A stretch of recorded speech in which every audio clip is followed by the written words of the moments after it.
Good evening friends, आप सभी का श्री कृष्णा क्लासेज कादीपुर के यूट्यूब चैनल पे हार्दिक स्वागत है। आज हम आप सबके बीच में साइंस के टॉप 25 प्रश्नों की श्रृंखला को डिस्कस करेंगे, जो कि आने वाली परीक्षा के लिए बहुत ही इंपॉर्टेंट रहने वाला है। आने वाले समय में आरआरबी, एनटीपीसी का एग्ज़ाम होने वाला है, ग्रुप डी का एग्ज़ाम होने वाला है, जितनी भी अन्य परीक्षाएँ हैं, वनडे एग्ज़ाम, जहाँ भी साइंस पूछा जाता है, उन सभी की दृष्टि के लिए बहुत ही इंपॉर्टेंट रहने वाला ये सेशन है। आप लोग पूरा वीडियो ध्यान से देखिएगा। आपके मापन एवं मात्रक नामक चैप्टर से लिया गया है, फिजिक्स से। जितने भी प्रश्न यहाँ पर मापन एवं मात्रक से बनते हैं, सभी महत्वपूर्ण प्रश्नों की श्रृंखला को यहाँ पर डिस्कस किया गया है। चलिए शुरू करते हैं पहले प्रश्न को। तो पहला प्रश्न है, चालक की विद्युत प्रतिरोधकता की इकाई क्या है? तो यहाँ पर ऑप्शन में है फेरड, वोल्ट, एम्पियर, ओम मीटर। तो यहाँ पर हो जाएगा ऑप्शन नंबर डी, विद्युत प्रतिरोधकता की इकाई होती है ओम मीटर। अगला प्रश्न देखते हैं, प्रकाश वर्ष है। तो ऑप्शन ए में है वह वर्ष जिसमें फरवरी 19 दिनों का होता है, तो उसको तो लीप ईयर कहा जाता है। ऑप्शन गलत है।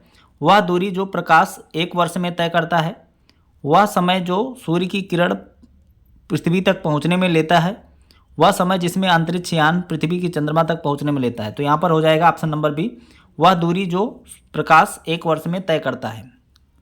अगला प्रश्न देखते हैं, एक माइक्रोन बराबर है। तो यहाँ पर एक माइक्रोन बराबर है 1/10 मिलीमीटर, 1/1000 मिलीमीटर, 1/100 मिलीमीटर, 1/10,000 मिलीमीटर। तो यहाँ पर हो जाएगा एक माइक्रोन बराबर 1/1000 मिलीमीटर होता है।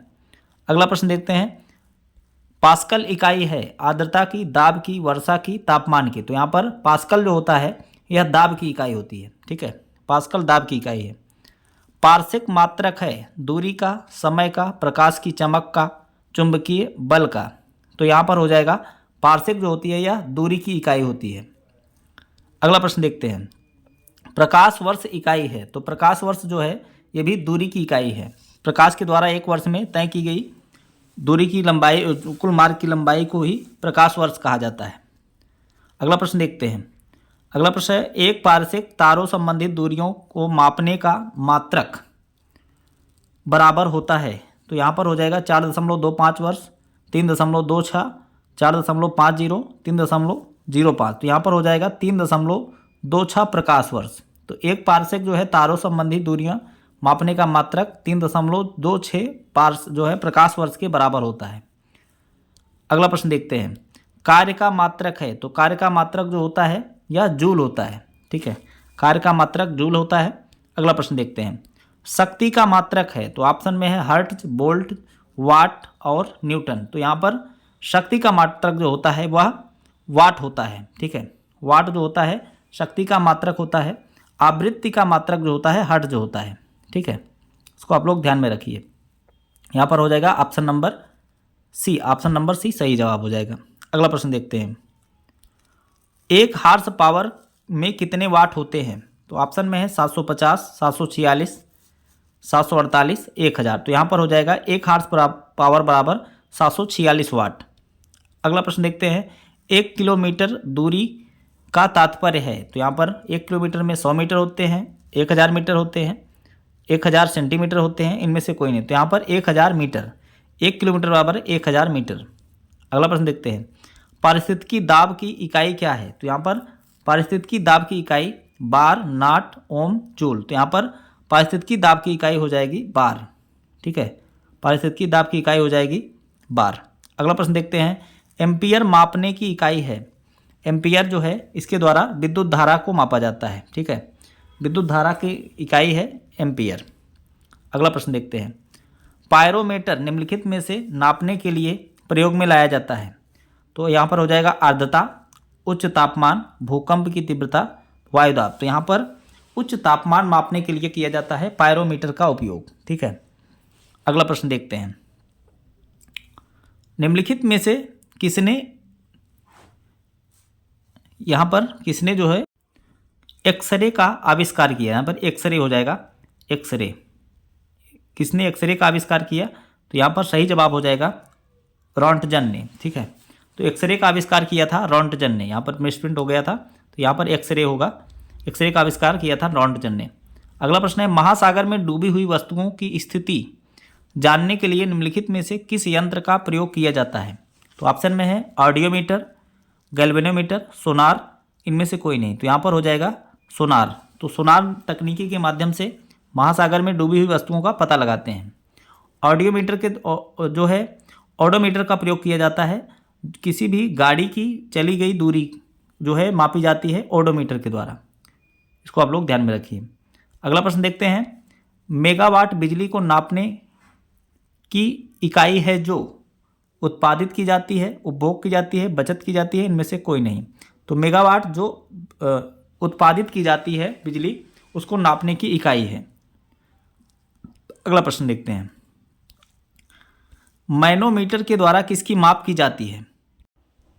तो इसका सही जवाब हो जाएगा गैसों का दाब। ठीक है, मैनोमीटर के द्वारा गैसों का दाब जो है मापा जाता है। ऑप्शन नंबर बी सही जवाब हो जाएगा। आइए अगला प्रश्न देखते हैं।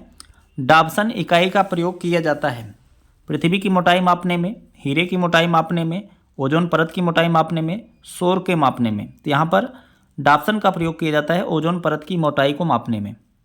अगला प्रश्न देखते हैं। लंबाई की न्यूनतम इकाई है माइक्रोन, नैनोमीटर, फर्मी, इनमें से कोई नहीं।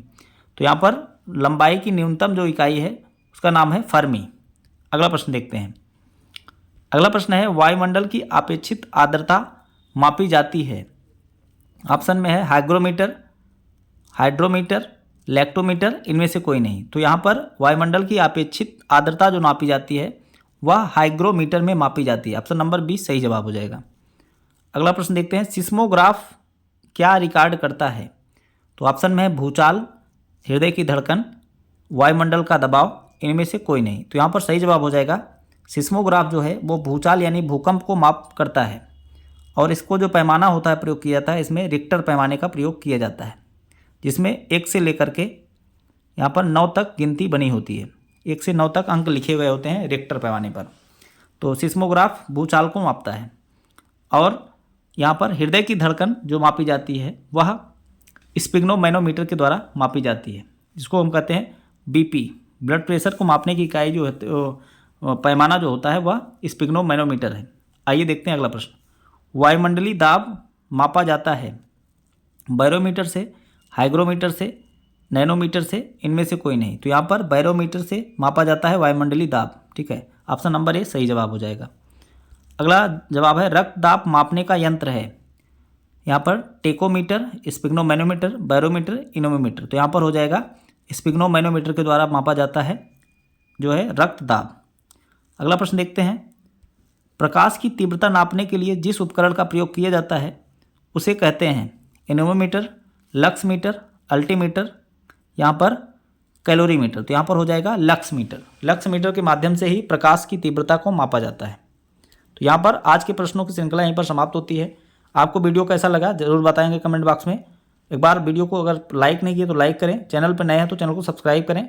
मिलते हैं किसी नेक्स्ट वीडियो में। धन्यवाद।